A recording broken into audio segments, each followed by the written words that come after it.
Perhaps it was a coincidence that all the characters in the story were having a bad day. Molly was giving Diane a ride home after her night shift at the hospital. Molly had a rough night on duty and was tired and irritable. And Elsa, a college student, had been up all night studying for a test and had only slept an hour. Elsa got behind the wheel of her old car. She took a sip of coffee and put the glass past the holder. It fell down. The girl bent down to pick it up, and when she looked back at the road,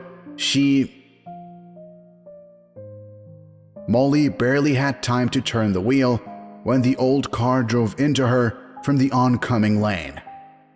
The cars drifted apart, tearing each other's side mirrors off. The woman jumped out of the car in shock. "How so?" she shouted. "Who let you drive like that? You almost got us killed." "Sorry, I was distracted for a second. I just didn't get enough sleep. I'll pay for your repairs." Elsa excused herself. "The mirror on my car is worth more than your whole car." Molly was unstoppable. "Who lets paupers drive junk cars around town? Stay home or use the bus so you don't endanger other people." Elsa couldn't stand it. Tears came out of her eyes. Molly went back to her car and called the insurance company representative. He told her to stay where she was and not to move the cars. Diane, who had been watching her friend the whole time, leaned into her bags and pulled out the tube of toothpaste she had bought for herself. Molly calmed down a little. "I'm sorry." She turned to her friend. "It's all fatigue. You know I'm not like this." "What's that in your hands?" "Take this tube and squeeze the paste onto the box," Diane said. Molly wondered, "Why? Is this some tricky method of sedation?" Diana insisted. The friend complied with the request. "Now try to put that paste back in the tube," asked Diana.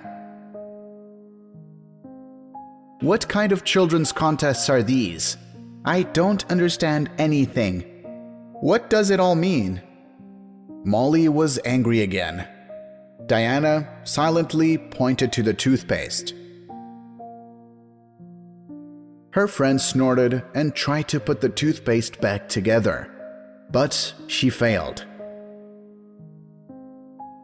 "That's impossible. You know it yourself." Molly put the tube aside.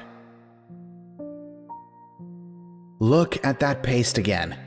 Remember it forever, for your words carry power, and they can be very weighty.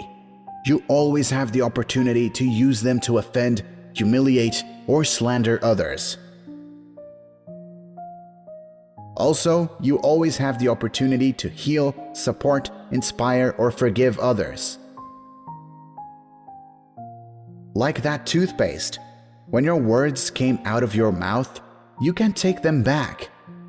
I understand your fatigue, but what you said has already been heard by this poor girl." Molly breathed out, got out of the car, and walked over to Elsa, who was crying beside her car. The woman apologized for her words. The insurance paid for the damage, and Elsa understood and forgave her. Use your life as a vital source for a world that so often needs it. You will never regret choosing the good side.